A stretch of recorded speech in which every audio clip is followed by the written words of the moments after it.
Please madam, ನನ್ಗೆ ಎರಡು ನಿಮಿಷ ಟೈಮ್ ಕೊಡಿ. ನನ್ಗೆ ಏನು ಹೇಳಬೇಕು ಎಲ್ಲ ಹೇಳ್ಬಿಡ್ತೀನಿ. ಆಮೇಲೆ ನೀವು ಏನು ಅನ್ಸುತ್ತೋ ಅದು ಮಾಡಿ.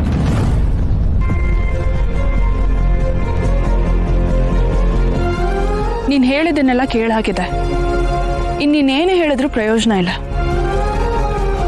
ನನ್ನ ಮನಸ್ಸನ್ನ ಬದಲಾಯಿಸೋ ಪ್ರಯತ್ನ ಮಾಡೋದ್ರಲ್ಲಿ ಅರ್ಥನೂ ಇಲ್ಲ. ನಾನು ನಿರ್ಧಾರ ಮಾಡಾಗಿದೆ. ಯಾಕೆ ಮೇಡಮ್ ಇದ್ದಕ್ಕಿದ್ದ ಹಾಗೆ ಇಂಥ ನಿರ್ಧಾರ ಯಾಕೆ ತಗೊಂಡಿದ್ದೀರಾ? ಎಲ್ಲದಕ್ಕೂ ಕಾರಣ ಇರುತ್ತೆ. ಮದುವೆ ಅನ್ನೋ ಸಂಬಂಧ ನನ್ನ ದೃಷ್ಟಿಯಲ್ಲಿ ತುಂಬಾ ದೊಡ್ಡದು. ಮನ್ಸಿಲ್ದಿರೋ ಮನ್ಸಲ್ಲಿ ಅಂಥ ಸಂಬಂಧಕ್ಕೆ ನಾವು ಅವಮಾನ ಮಾಡಬಾರ್ದು. ಮೇಡಮ್ ನಿಮ್ಮ ಮಾತೆ ನನಗೆ ಅರ್ಥ ಆಗ್ತಾ ಇಲ್ಲ. ಆದ್ರೆ ನಿನ್ನ ಮನ್ಸಲ್ಲಿ ಏನಿದೆ ಅಂತ ನನಗೆ ಅರ್ಥ ಆಗಿದೆ. ಇಲ್ಲ ಮೇಡಮ್, ನನ್ನ ಮನಸ್ಸಲ್ಲಿರೋದು ಖಂಡಿತವಾಗ್ಲೂ ನಿಮ್ಗೆ ಅರ್ಥ ಆಗಿಲ್ಲ. ಅರ್ಥ ಆಗಿದ್ದಿದ್ರೆ ನೀವು ಈ ರೀತಿ ನಿರ್ಧಾರನೂ ಮಾಡ್ತಿರ್ಲಿಲ್ಲ. ಯಾಕೆ ಹೀಗೆ ಮಾಡ್ತಿದ್ದೀರಾ ಮೇಡಮ್? ಸರ್, ಎಲ್ಲಿ ಸೈನ್ ಮಾಡಬೇಕು? ಮೇಡಮ್, ನೀವು ಈ ಪೇಪರ್ ಸೈನ್ ಮಾಡಿದ್ರೆ ನಾನು ಇದನ್ನು ಕೋರ್ಟಿಗೆ ಸಬ್ಮಿಟ್ ಮಾಡ್ತೀನಿ. ನಿಮ್ಮ ಕಡೆಯಿಂದ ನೀವು ಡಿವೋರ್ಸ್ ಕೇಳ್ತಾ ಇದ್ದೀರಾ. ಇನ್ನು ಸುಬ್ರಹ್ಮಣ್ಯ ಅವ್ರ ಕಡೆಯಿಂದ ಯಾವುದೇ ತಕರಾರು ಇಲ್ಲ ಅಂತ ಸೈನ್ ಆದರೆ ಅಲ್ಲಿಗೆ ನಿಮಗೆ ಡಿವೋರ್ಸ್ ಸಿಗೋದು ಈಸಿ ಆಗುತ್ತೆ.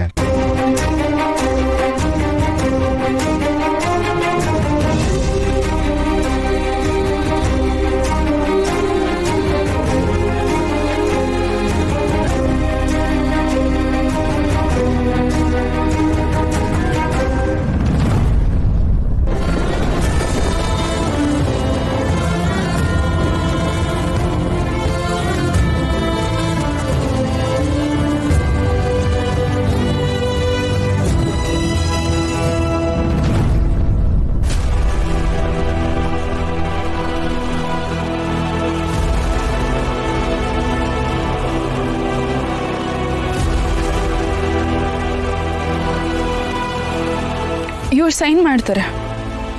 ಪೇಪರ್ಸ್ ಎಲ್ಲ ನಿಮಗೆ ಆಮೇಲೆ ತಲುಪಿಸ್ತೀವಿ. ಸುಬ್ಬು, ನೀನು ಈಗಲೇ ಸೈನ್ ಮಾಡ್ಬೇಕಂತೇನಿಲ್ಲ. ನಿನಗೆ ಯಾವಾಗ ಅನ್ಸುತ್ತೋ ಅವಾಗ ಸೈನ್ ಮಾಡು.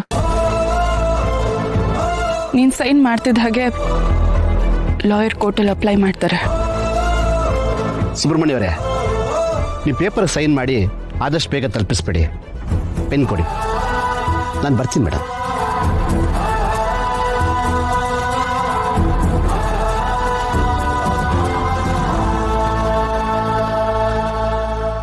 ಸದ್ಯಕ್ಕೆ ಈ ವಿಷಯದ ಬಗ್ಗೆ ಬೇರೆ ಯಾರಿಗೂ ಗೊತ್ತಾಗಬಾರ್ದು. ಅದರಲ್ಲೂ ನಮ್ಮ ಮನೆಯವ್ರಿಗೆಲ್ಲ ಖಂಡಿತ ಗೊತ್ತಾಗಬಾರ್ದು. ಈಗಾಗಲೇ ನಮ್ಮ ಮದುವೆ ಬಗ್ಗೆ, ನಮ್ಮ ಜೀವನದ ಬಗ್ಗೆ ನಮ್ಗಿಂತ ಜಾಸ್ತಿ ಅವ್ರ ಕನ್ಸುಗಳು ಕಟ್ಟಿದ್ದಾರೆ.